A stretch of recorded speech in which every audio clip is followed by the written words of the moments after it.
It is our egos that prevent us from seeing our true inner beauty. There's a story that takes place in Thailand. It was the early 1800s, and the king of Thailand had recently asked that the various statues of the Buddha that had been in ruinous temples throughout Thailand be moved to Bangkok. Bangkok had recently been named as the new capital of Thailand, and he needed statues to fill the new temples that were being built. So there's this one statue of the Buddha. It was 10 feet tall. It was covered in stucco and these little pieces of colored glass. And this statue was moved to Bangkok. It wasn't seen as particularly an important statue, but it was still a sacred image of the Buddha. So it was moved from monastery to monastery. At one point, it was actually even just placed in storage under a tin roof for 20 years. But it wasn't until the mid-1950s, when the statue was once again being moved, that as it was kind of being lifted and put into place, it fell and it cracked.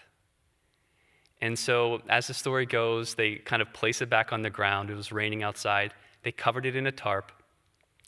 And that night, one of the monks went to check on it.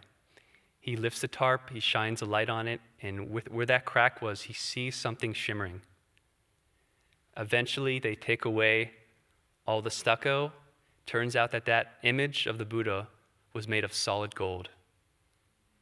And as the story goes, hundreds of years earlier, when the Burmese were coming and invading Thailand, which was known as Siam at the time, the monks at this particular monastery wanted to protect this gold image of the Buddha.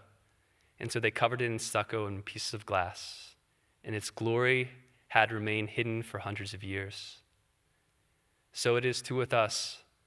We don't concentrate on the gold of our soul, most of us, but our concentration is on our egos, our greatness, our weakness, our accomplishments, the times when we fail again and again.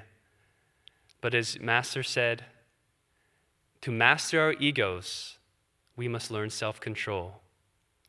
Only then will life be glorified by bliss while still in the flesh. Imagine that prospect. Isn't that what we're looking for? For our lives to be filled with that bliss while still in the flesh, not something that we have to wait for until after we pass from this earthly realm, but it can be with us now.